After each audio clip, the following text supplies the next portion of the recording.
नमस्कार, आप देख रहे हैं आंचलिक खबरें। मैं नेहा द्विवेदी आपके साथ। चलिए शुरुआत कर लेते हैं टॉप 50 बड़ी खबरों की। सोनार कतारा में 11 कन्याओं का सामूहिक विवाह संपन्न। प्रयागराज के बेजा उरुआ के सोनार का तारा गांव में 9 दिवसीय श्रीराम कथा के समापन पर 11 कन्याओं का सामूहिक विवाह हुआ। मंत्री डॉक्टर संजय निषाद और हरिओम जी महाराज की मौजूदगी में वैदिक रीति से विवाह संपन्न। आयोजक प्रदीप सिंह ने जोड़ों पर उपहार दिए। सुजुकी मोटर्स का रोजगार मेला 6 नवंबर को सिंगरौली में ITI परिसर में सुबह 9 बजे से सुजुकी मोटर गुजरात के प्रतिनिधि भर्ती क्रिया करेंगे।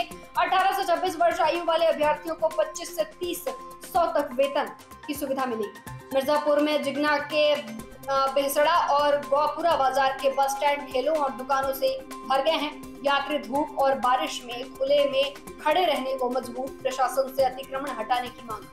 नवी मुंबई में MMRDA शील फाटा से रंजनोली जंक्शन तक डबल डेकर फ्लाईओवर की योजना बना रहा है, जिसमें सड़क के साथ मेट्रो ट्रैक के भी होगा, जिससे कई प्रमुख परियोजनाएं जुड़ेंगी। नवी मुंबई और ठाणे को जोड़ने वाले ठाणे बेलापुर मार्ग पर 3 नए फ्लाईओवर बनेंगे। क्रिस्टल हाउस, पनवे, BSF हुंडई शोरूम और रबाले जंक्शन पर निर्माण होगा, जिससे यातायात सुगम होगा।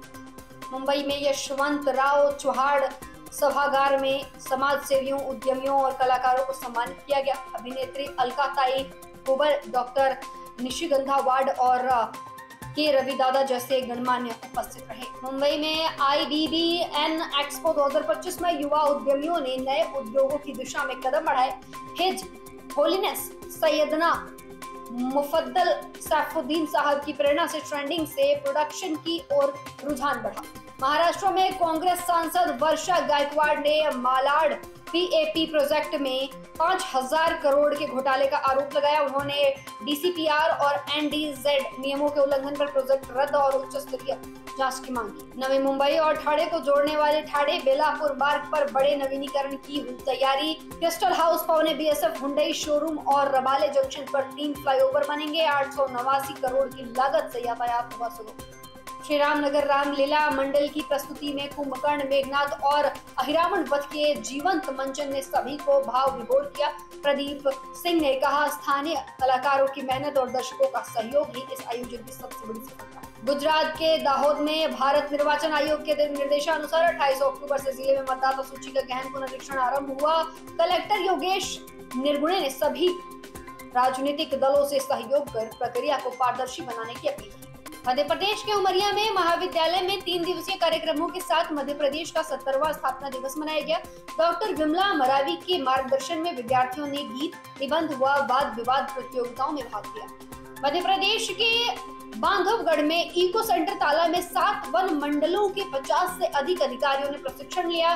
भारतीय वन्य प्राणी संस्थान के विशेषज्ञों ने एमस्ट्राइप ऐप के उपयोग पर विस्तृत जानकारी दी। उत्तर प्रदेश के चित्रकूट में लगातार 3 दिनों की बारिश से धान और बाजरे की फसलें हुई बर्बाद। कई खेतों में अंकुरण शुरू। किसानों ने प्रशासन से सर्वे कर शीघ्र मुआवजे की मांग की। यूपी के चित्रकूट में DM पुलकित गर्ग और SP अरुण सिंह ने हरी झंडी दिखाकर रैली को रवाना किया। छात्रों को सड़क सुरक्षा का ब्रांड एम्बेसडर बनाते हुए नियम पालन करने की शपथ दिलाई। वहीं गुजरात के दाहोद में कृषि विभाग की 110 टीमों ने 27,000 हेक्टेयर क्षेत्र का सर्वेक्षण कर रिपोर्ट तैयार की। धान और सोयाबीन की क्षति का आकलन कर सरकार को भेजे जाएंगे रिपोर्ट। यूपी में रामपुर के चमरौआ स्वास्थ्य केंद्र का निरीक्षण कर डॉक्टर दीपा सिंह ने बंद उपकरणों और अधूरे रिकॉर्ड मिलने पर प्रभारी चिकित्सक से जवाब तलब किया। उन्होंने कहा, सभी मरीजों को निःशुल्क व सौहार्दपूर्ण सेवा मिलनी चाहिए। उत्तर प्रदेश के रामपुर में SP विद्यासागर मिश्र ने मिशन शक्ति 5.0 के तहत चाचा चौधरी पिंकी आधारित कॉमिक्स लॉन्च की। कॉमिक में हेल्पलाइन नंबरों और आत्मरक्षा उपायों की जानकारी दी गई। शिवपुरी में कलेक्टर रविंद्र चौधरी ने समीक्षा बैठक में नई डिजिटल प्रणाली की जानकारी दी। किसान मोबाइल टोकन नंबर के माध्यम से निर्धारित समय पर खाद ले सकेंगे। शिवपुरी के नरवाई में अधिकारियों ने रथ को हरी झंडी दिखाकर गांव-गांव भेजा। किसानों को बताए जाएंगे पर्यावरणीय नुकसान। रथ सुपर सीडर, मल्चर और रिपर जैसे उपकरणों के उपयोग के लिए करेगा प्रेरित। वहीं 10 से 12 दिसंबर तक विशेष लोक अदालत में छोटे आपराधिक मामलों का निस्तारण होगा। जनपद न्यायाधीश अरविंद मिश्रा ने अधिवक्ताओं से अधिक मामलों के निपटारे में सहयोग की अपील की। मिर्जापुर में मंडलायुक्त राजेश प्रकाश की अध्यक्षता में परिवहन प्राधिकरण की बैठक में निर्णय लिया गया। ओवरलोडिंग कर कड़ी कार्रवाई और बस मार्गों के विस्तारीकरण के लिए समिति गठित की गई। महाराष्ट्र के वहाड़ में आयोजित सभा में केंद्रीय मंत्री रामदास अठावले ने पार्टी कार्यकर्ताओं को जीत का आश्वासन भी दिया और आह्वान किया।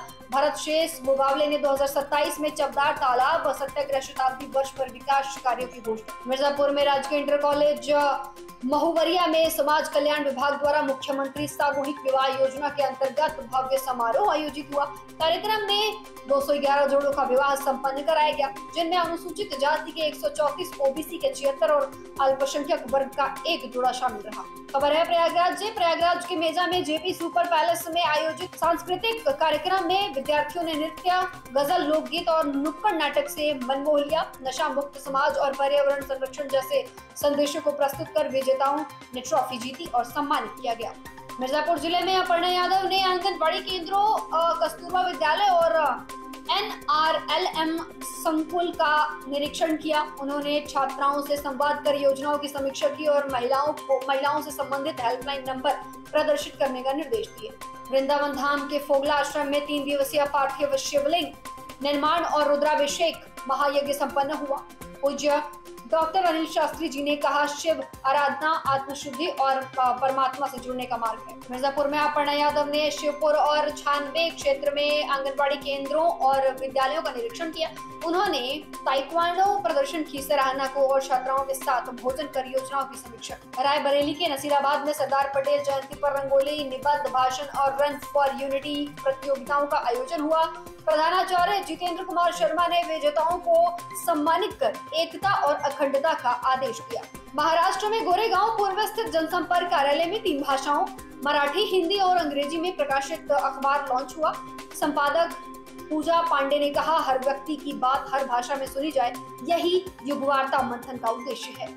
NCCOEE ने निर्णय लिया है कि बिजली निजीकरण और संशोधन विधेयक के विरोध में देश भर के 27 लाख कर्मचारी आंदोलन करेंगे। All India power engineering foundation के चेयरमैन सुरेंद्र दुबे ने कहा, यह किसान, उपभोक्ता और कर्मचारी विरोध विधेयक है। तो फिलहाल के लिए 50 बड़ी खबरों में बस इतना ही। जुड़े रहिए हमारे साथ, देखते रहिए आंचलिक खबरें, अपनों की खबर आपको।